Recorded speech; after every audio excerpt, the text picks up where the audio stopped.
Good morning students, मैं हूं राकेश कपूरिया और आप सबका इस यूट्यूब चैनल पर स्वागत करता हूं। हम भारत का मानसून पढ़ रहे थे और मानसून की उत्पत्ति के क्रम में अब तक हमने मानसून की उत्पत्ति के जो परंपरागत सिद्धांत हैं उनके बारे में अध्ययन किया। आज हम इस लेक्चर में बात करेंगे मानसून की उत्पत्ति से संबंधित आधुनिक सिद्धांत कौन कौन से हैं, वो कौन कौन से कारक हैं जो वर्तमान समय में भारतीय मानसून की उत्पत्ति को प्रभावित कर रहे हैं, भारतीय मानसून की क्रियाविधि को प्रभावित कर रहे हैं।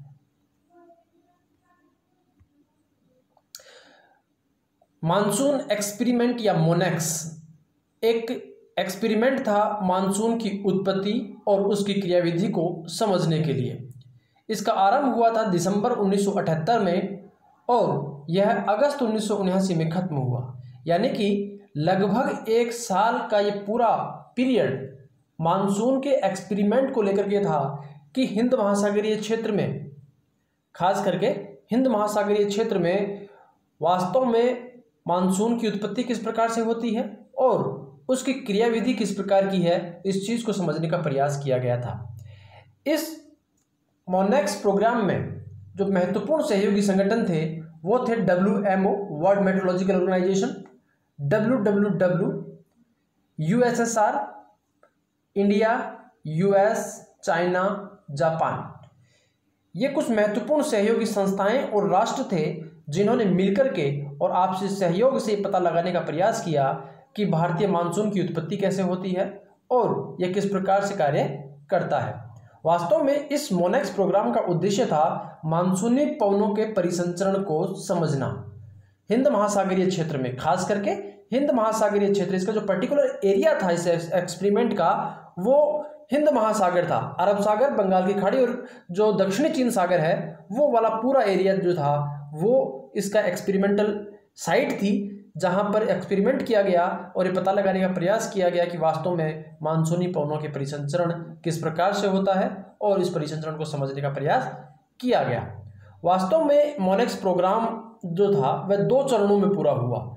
एक शीतकालीन मानसून को समझने के लिए जिसका आरंभ हुआ दिसंबर 1978 में और मार्च 1979 में यह खत्म हुआ। इसको हम कहते हैं डब्ल्यू मोनेक्स या विंटर मोनेक्स के नाम से जानते हैं।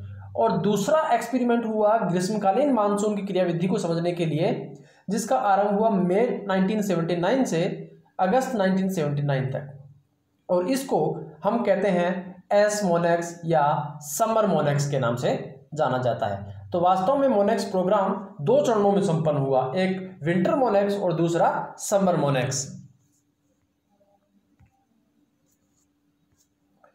मोनेक्स के पहले फेज में शीतकालीन मानसूनी दशाओं का बारीकी से अध्ययन किया गया जिसका मुख्य केंद्र था दक्षिणी चीन सागर।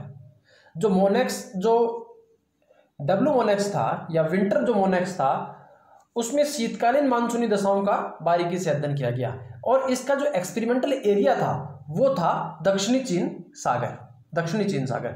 दूसरे फेज में ग्रीष्मकालीन मानसूनी दशाओं का अध्ययन किया गया जो 3 चरणों में संपन्न हुआ।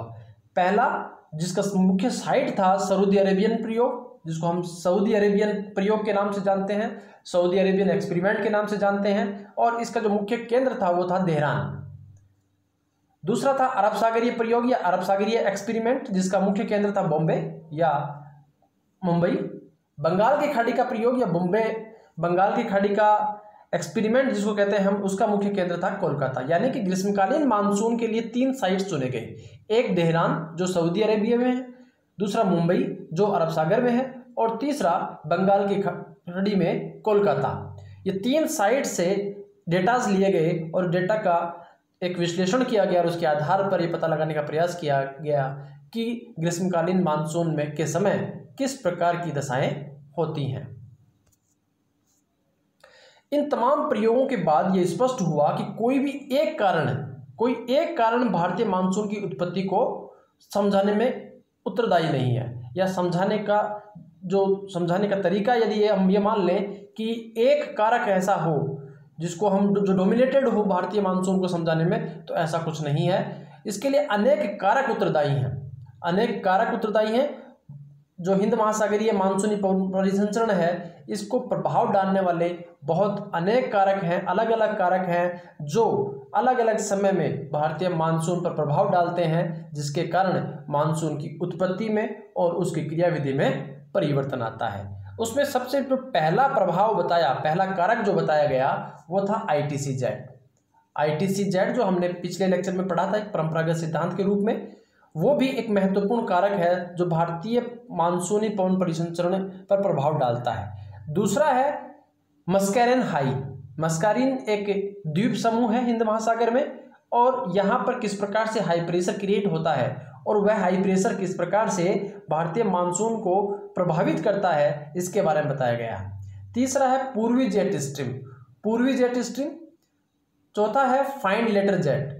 फाइंड लेटर जेट ये बहुत ही नवीनतम प्रयोग है जो वर्तमान समय में नए नए जो एक्सपेरिमेंट हो रहे हैं उनमें उभर करके आ रहे हैं। इसके अलावा अल नीनो और ला नीना तथा वॉकर शेल, ये कुछ कारक हैं। ITC-Z, मस्कैरिन हाई, पूर्वी जेट, फाइंड लेटर jet, El Nino, La Nina और वॉकर शेल, ये कारक हैं जो मानसूनी पवन परिसंचरण को प्रभावित कर रहे हैं, उत्पत्ति में प्रभावित कर रहे हैं, साथ ही साथ उसकी जो क्रियाविधि है, उसकी जो मैकेनिज्म है, उसको भी प्रभावित करने का प्रयास करते हैं। यही कारण है कि भारतीय मानसून कई बार बहुत ज़्यादा प्रभावी होता है, कई बार बहुत ज़्यादा निष्क्रिय रहता है। तो आइए हम बात करते हैं एक एक कारक की और उसके क्या प्रभाव पड़ रहे हैं उनके बारे में हम बात करेंगे। पहला कारक है ITC-Z तथा भारतीय मानसून पर इसका प्रभाव के बारे में हम अध्ययन करते हैं। हमने देखा था, यहां पर समझने का प्रयास करें विश्व मानचित्र में कि ITC-Z वास्तव में एक लो प्रेशर का क्षेत्र है। ये यहां पर ITC-Z क्रिएट हो रहा है, विषुवत रेखा और उसके आसपास वाला जो क्षेत्र है यहां पर ITC-Z क्रिएट होता है।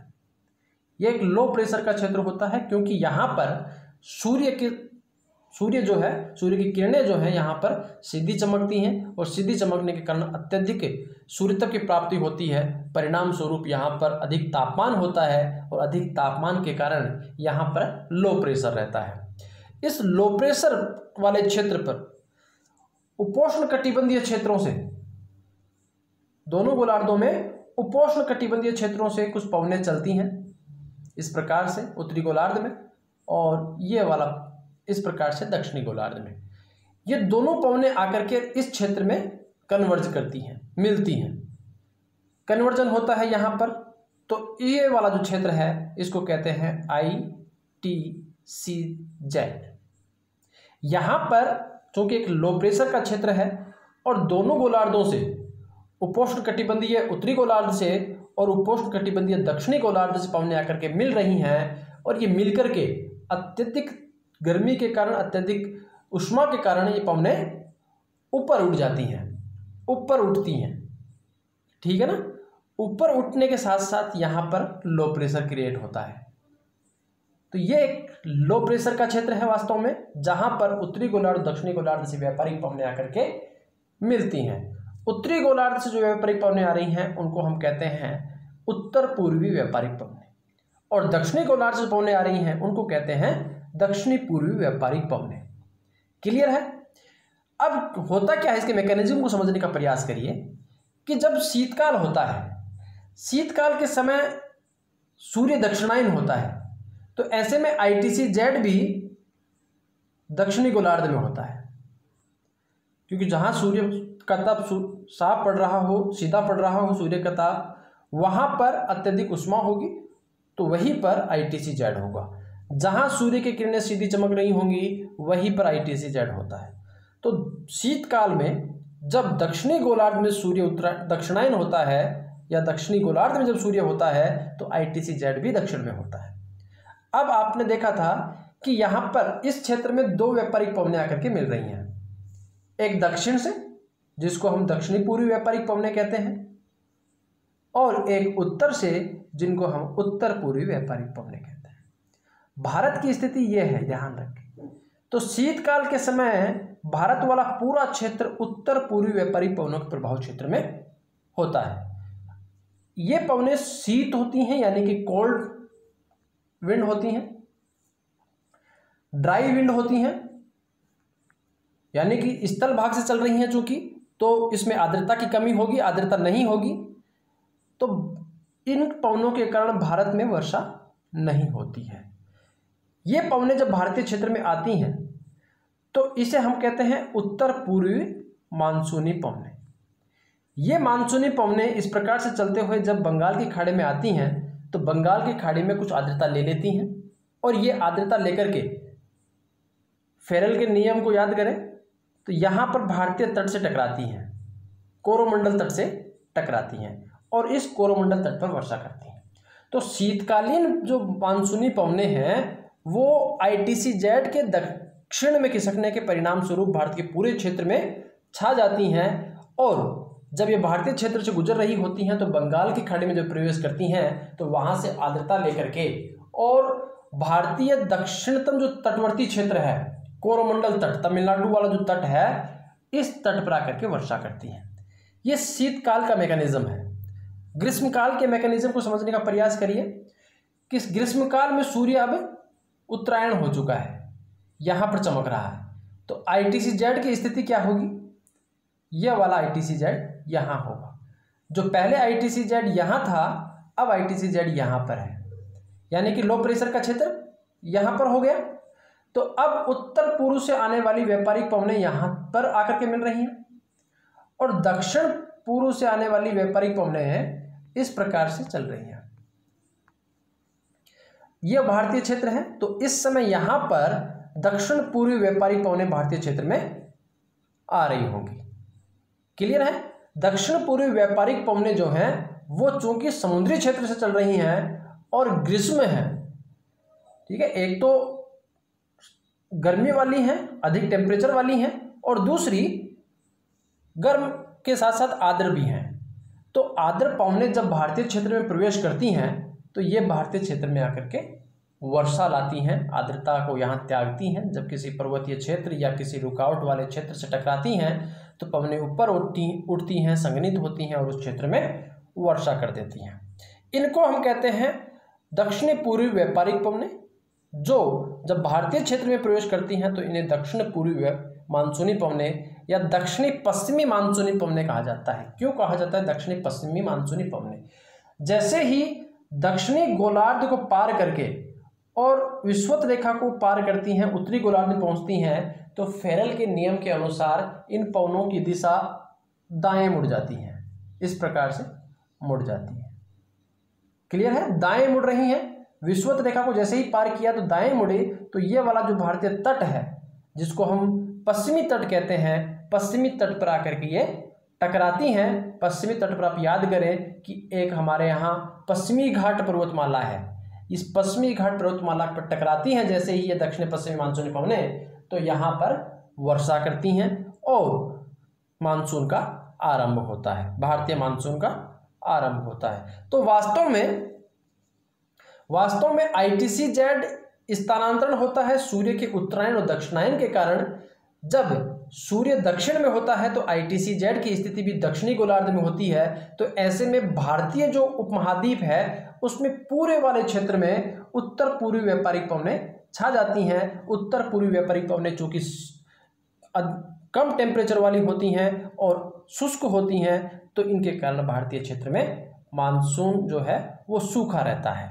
इनको हम उत्तर पूर्वी मानसूनी पवनें कहते हैं। लेकिन याद रखें कि जैसे ही ये अरब बंगाल की खाड़ी में आती हैं तो यहाँ पर आर्द्रता लेकर के इस जो तटवर्ती क्षेत्र है जिसको हम कोरोमंडल तटवर्ती क्षेत्र कह रहे हैं, इसमें आकर के टकराती हैं और यहाँ वर्षा करती हैं। तो कुल मिलाकर के उत्तर पूर्वी जो व्यापारिक जो मानसूनी पवनें हैं, इन मानसूनी पवनों से भारत में वर्षा बहुत कम होती है।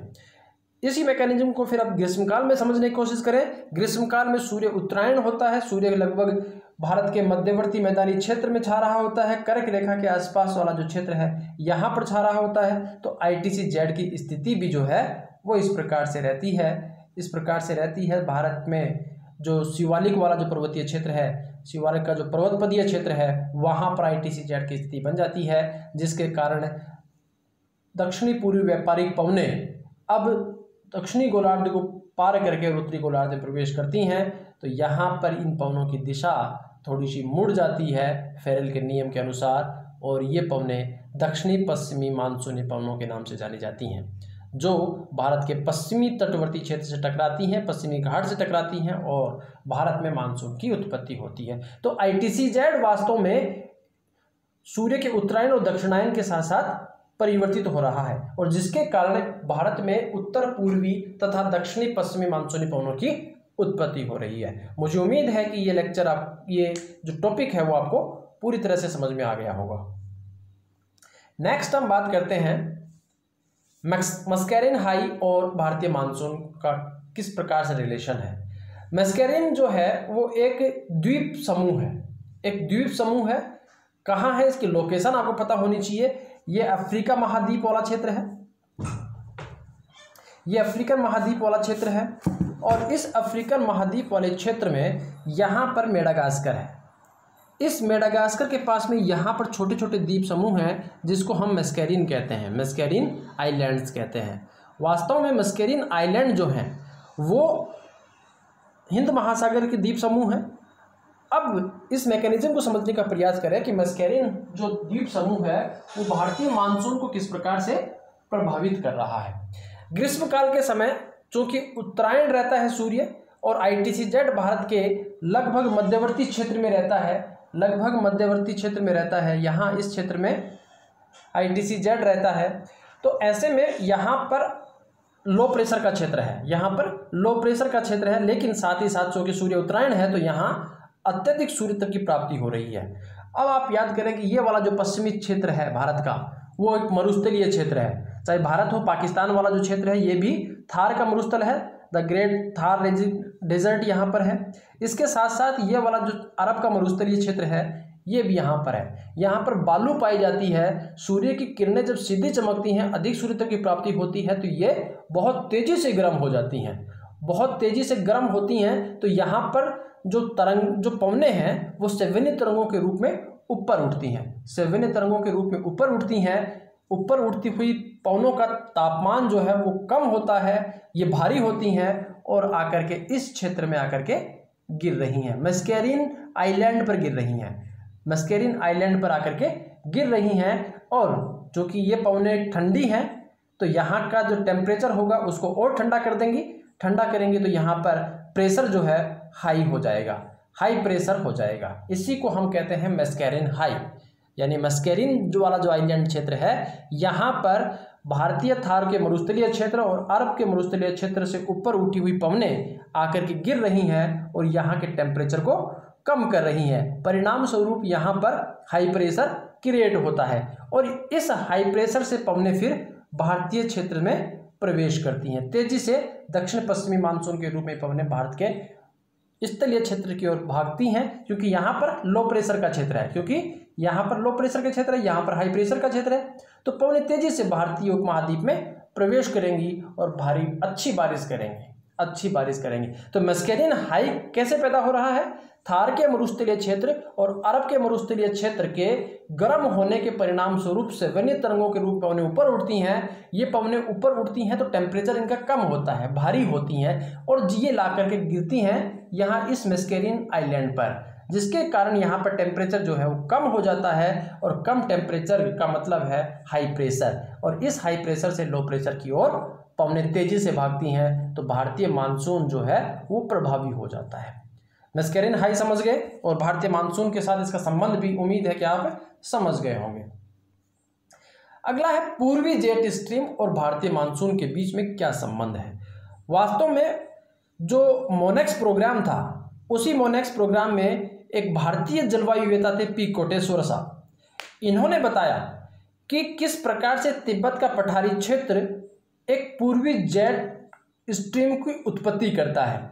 वास्तव में जेट स्ट्रीम क्या होती है? जेट स्ट्रीम ऊपरी वायुमंडल में चलने वाली पवनें होती हैं, जो पवनें अपने उच्च दाब और निम्न दाब यानी कि बायोमेट्रिक ढाल के समानांतर चलती हैं। इस चीज़ को समझने का प्रयास करिए कि जनरली क्या होता है कि पवनें चलती हैं हाई प्रेशर से लो प्रेशर की ओर, हाई प्रेशर लो प्रेशर, तो पवनें इस प्रकार से चलती हैं। लेकिन जेट स्ट्रीम के साथ क्या होता है कि चूंकि इन पवनों की उत्पत्ति होती है ऊपरी वायुमंडलीय क्षेत्र में, क्षोभ मंडल के आसपास जो ऊपरी वायुमंडलीय क्षेत्र है, क्षोभ मंडल का जो ऊपरी हिस्सा है, वहां पर जेट स्ट्रीम की उत्पत्ति होती है। वहां पर घर्षण बल कार्य नहीं करता, जो फ्रिक्शनल फोर्स है वहां पर कार्य नहीं करता, जिसके परिणाम स्वरूप पवनें हाई प्रेशर और लो प्रेशर यानी कि प्रेशर ग्रेडियंट के समानांतर चलती हैं। बहुत तीव्र गति से चलने वाली पवनें होती हैं, पी कोटेश्वरम महोदय ने क्या बताया कि चूंकि ग्रीष्म काल में सूर्य उत्तरायण हो रहता है और भारत का जो तिब्बत वाला जो क्षेत्र है या हिमालय जो क्षेत्र है उसके पर्वतपदीय क्षेत्रों में ITC-Z की स्थिति होती है, यानी कि अत्यधिक सूर्यतप की प्राप्ति और लो प्रेशर का क्षेत्र। तिब्बत का पठार जो है वो एक नग्न पठार है, जहां पर आर्द्रता बहुत कम है, पेड़ पौधों की जो उपलब्धता है वो बहुत कम है, या नगण्य प्रकार के वहां पेड़ पौधे पाए जाते हैं। किसी प्रकार के पेड़ पौधे या वनस्पति तिब्बत के पठारी क्षेत्र में नहीं पाए जाते हैं, एक प्रकार से नग्न पठारी क्षेत्र है। तो जैसे ही सूर्य उत्तरायण होता है तो सूर्य की सीधी किरणें यहाँ पर पड़ती हैं, तो यहाँ पर टेम्परेचर बहुत ज़्यादा हो जाता है। तिब्बत के पठारी क्षेत्र में टेम्परेचर अधिक हो जाता है, जिसके परिणाम स्वरूप पवनें ऊपर उठती हैं, पवनें सेवने तरंगों के रूप में ऊपर उठती हैं। पवनें ऊपर उठती हैं तो पवन ऊपर उठेंगी तो जो नीचे वाला क्षेत्र होगा वो लो प्रेशर वाला क्षेत्र होगा। पवनें ऊपर उठ रही हैं, ठंडी हो रही हैं, तो यहाँ पर प्रेशर क्या करेंगी? हाई करेंगी। यहाँ पर लो प्रेशर हो जाएगा, यहाँ पर हाई प्रेशर हो जाएगा। इस हाई प्रेशर और लो प्रेशर के समानांतर पूर्व से पश्चिम की ओर पवनें चलती हैं, जिनको हम पूर्वी जेट स्ट्रीम कहते हैं। तिब्बत का पठारी क्षेत्र याद रखना, तिब्बत का पठारी क्षेत्र एक नग्न पठारी क्षेत्र है। सूर्य जब उत्तरायण होता है तो सूर्य की किरणें इस क्षेत्र में सीधी चमकती हैं, जिसके परिणाम स्वरूप यह तिब्बत का पठारी क्षेत्र गर्म हो जाता है। गर्म होने के कारण यहाँ से सेवन्य तरंगों के रूप में पवनें ऊपर उठती हैं, जिसके परिणाम स्वरूप नीचे लो प्रेशर और ऊपर हाई प्रेशर की स्थिति बनती है। यहाँ पर हाई प्रेशर की स्थिति बनती है, जिसके परिणाम स्वरूप इस हाई प्रेशर और लो प्रेशर वाला जो क्षेत्र है, इस हाई प्रेशर और लो प्रेशर वाले क्षेत्र के समानांतर कुछ पवनें चलती हैं, जिनको हम पूर्वी जेट स्ट्रीम कहते हैं। इनकी दिशा पूर्व से पश्चिम की ओर होती है। याद रखना, पूर्वी जेट स्ट्रीम एकमात्र जेट स्ट्रीम है जो गर्म जेट स्ट्रीम है। बाकी की सभी जेट स्ट्रीम्स ठंडी जेट स्ट्रीम्स हैं, लेकिन पूर्वी जेट स्ट्रीम जो है वो एक गर्म जेट स्ट्रीम है। जैसे ये जेट स्ट्रीम इस क्षेत्र में वापस आती है, इस क्षेत्र में आती है, तो इस क्षेत्र को और ज़्यादा गर्म करती है, यहाँ से पवनें तेजी से ऊपर उठती हैं, ठंडी होती हैं, और ये ठंडी पवनें जब भारी हो जाती हैं तो नीचे आकर के हिंद महासागर वाला जो क्षेत्र है यहाँ पर आकर के गिरती हैं। क्योंकि यहाँ पर पहले से ही हाई प्रेशर वाला क्षेत्र है, क्योंकि स्थल के तुलना में जो जलीय क्षेत्र है वो ठंडा है, तो यहाँ पर टेम्परेचर कम है, तो यहाँ पर हाई प्रेशर होगा। यहाँ पर ठंडी पवनें तिब्बत के पठारी क्षेत्र से जब ऊपर उठ रही हैं, तो जो ठंडी पवनें हो रही हैं वो ठंडी पवनें यहाँ नीचे आ रही हैं, यहाँ के तापमान को कम कर रही हैं, और ये तापमान कम होने की वजह से यहाँ पर हाई प्रेशर क्रिएट हो रहा है। तो पवनें इस हाई प्रेशर से लो प्रेशर की ओर भारतीय उपमहाद्वीप में तेजी से आती हैं, जिसके परिणाम स्वरूप भारत में मानसून की स्थिति बेहतर होती है। भारतीय जलवायुवेत्ता पी कोटेश्वरम ने बताया कि तिब्बत के पठार तथा पूर्वी जेट स्ट्रीम भारतीय मानसून को प्रभावित करते हैं। ITC-Z की भारतीय क्षेत्र में उपस्थिति तथा सूर्य के उत्तरायण के कारण तिब्बत का नग्न पठार अत्यधिक गर्म हो जाता है। परिणाम स्वरूप हवाएं सेवन्य तरंगों के रूप में ऊपर उठती हैं, जिसके कारण तिब्बत के पठार के धरातल तथा उसके ऊपर स्थित वायुमंडल के तापमान में अंतर हो जाता है। तिब्बत के पठार तथा उपस्थित तापांतर के कारण पूर्व से पश्चिम एक जेट स्ट्रीम का निर्माण होता है, जिसको हम पूर्वी जेट स्ट्रीम के नाम से जानते हैं। यहाँ पर आप मैकेनिज्म समझने का प्रयास करिए कि यह तिब्बतीय पठारी क्षेत्र है। सूर्य इस समय यहाँ पर ये वाला ITC-Z का क्षेत्र है, लो प्रेशर का क्षेत्र है। यहाँ पर सूर्य की किरणें सीधे पड़ने से यहाँ टेम्परेचर अधिक हो जाएगा, तो पवनें सेवन्य तरंगों के रूप में ऊपर उठेंगी। यहाँ पर लो प्रेशर होगा, यहाँ पर हाई प्रेशर होगा। इसके समानांतर कुछ पवनें इस प्रकार से चलती हैं, जिनको हम पूर्वी जेट स्ट्रीम के नाम से जानते हैं। इस क्षेत्र में और ज़्यादा गर्मी पैदा करेगा, इस क्षेत्र में और ज़्यादा पवनें गर्म होकर के ऊपर उठेंगी। ये पवनें ऊपर इतने के साथ साथ ठंडी होती हैं और जब भारी हो जाती हैं तो यहाँ इस हिंद महासागरीय क्षेत्र में आकर के और गिरती हैं और मैस्कैरिन हाई के आसपास गिर करके यहाँ पर हाई प्रेशर का क्रिएट करती हैं, जहाँ से पवनें दक्षिण पश्चिमी मानसून के रूप में भारत में प्रवेश करती हैं। क्लियर है? इसके बाद बात करते हैं फाइंड लेटर जेट की। फाइंड लेटर जेट आप नक्शे में समझने की प्रयास करें कि ये वाला अफ्रीकन तट है। इस अफ्रीकन तट पर हो क्या रहा है इसको समझने का प्रयास करिए। ये स्थलीय भाग है और ये जलीय भाग है। मेडागास्कर वाला द्वीप समूह ये है। इस मेडागास्कर द्वीप समूह के पास में मोजाम्बिक चैनल में एक गर्म जलधारा मिलती है, गर्म जलधारा आती है। ये गर्म जलधारा है। मोजाम्बिक चैनल मेडागास्कर और अफ्रीका के बीच वाला जो क्षेत्र है इसको मोजाम्बिक चैनल कहते हैं और यहाँ पर एक गर्म जलधारा आ रही है, जो गर्म जलधारा इस क्षेत्र के तापमान को बढ़ा देती है। इसके साथ साथ ही अफ्रीका में केन्या के आसपास वाला जो क्षेत्र है यहाँ पर एक पर्वत है, किलिमंजारो पर्वत। ये वाले जो देश दिख रहे हैं यहाँ पर किलिमंजारो पर्वत है, जो अत्यधिक ऊंचा होने के कारण यहाँ पर हिमटोपियाँ पाई जाती हैं।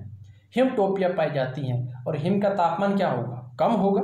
तो ऊपर टेम्परेचर जो है वो कम है और नीचे जो जलीय क्षेत्र है यहाँ पर टेम्परेचर अधिक होगा।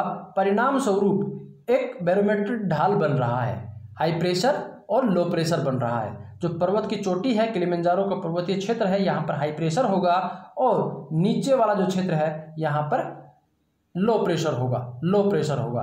तो हवाएं यहाँ पर इस प्रकार इन दोनों के समानांतर चलती हैं, जिसको हम कहते हैं फाइंड लेटर जेट।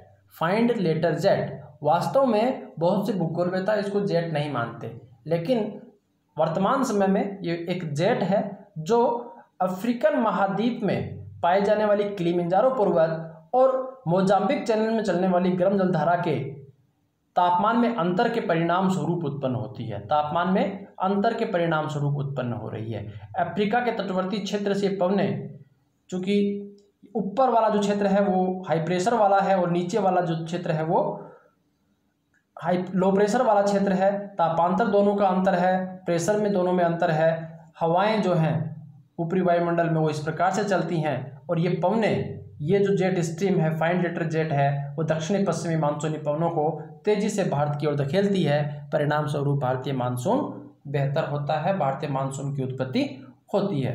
तो मेडागास्कर के पास मोजाम्बिक चैनल में गर्म जलधाराओं का मिलना तथा अफ्रीका के किलिमंजारो पर्वत पर हिमटोपियों के कारण बड़ा तापांतर पैदा होता है। इस तापांतर के कारण फाइंड लेटर जेट की उत्पत्ति होती है। फाइंड लेटर जेट की उत्पत्ति होती है और ये फाइंड लेटर जेट जो है वो दक्षिणी पश्चिमी मानसूनी पवनों को तेजी से भारतीय क्षेत्र की ओर ले जाता है, जिससे भारतीय मानसून की उत्पत्ति होती है। यहाँ पर आप समझने का प्रयास करें, ये मेडागास्कर वाला द्वीप है, ये मोजाम्बिक चैनल है, यहाँ पर एक गर्म जलधारा है, जिसके परिणाम स्वरूप ये जो तटवर्ती क्षेत्र है अफ्रीका का वो अत्यधिक गर्म हो जाता है। तो यहाँ पर अत्यधिक गर्म यानी कि अधिक तापमान के कारण लो प्रेशर का क्षेत्र बनता है। वही यहाँ इस क्षेत्र में किलिमंजारो पर्वत की जो चोटियाँ हैं वहाँ पर हिमटोपियाँ पाई जाती हैं। इन हिमटोपियों पर टेम्परेचर जो है कम होता है, हाई प्रेशर का क्षेत्र होता है। ऊपर हाई प्रेशर, नीचे लो प्रेशर, परिणाम स्वरूप जेट स्ट्रीम का निर्माण होता है, जिसको हम फाइंड लेटर जेट कहते हैं। और जो जेट स्ट्रीम है इसका निर्माण हो रहा है हाई प्रेशर और लो प्रेशर के समानांतर हो रहा है, क्योंकि जेट स्ट्रीम जो है ऊपरी वायुमंडल चलती है जहाँ पर घर्षण बल कार्य नहीं करता है, जिसके परिणाम स्वरूप हवाएं उच्च वायुदाब और निम्न वायुदाब के समानांतर चलती हैं। और यहीं पर इस प्रकार से दक्षिण पश्चिम मानसून पवनें चलती हैं। तो ये पवनें तेजी से इन पवनों को भारतीय क्षेत्र में लेके जाती हैं, जिसके कारण भारतीय मानसून की उत्पत्ति हो रही है।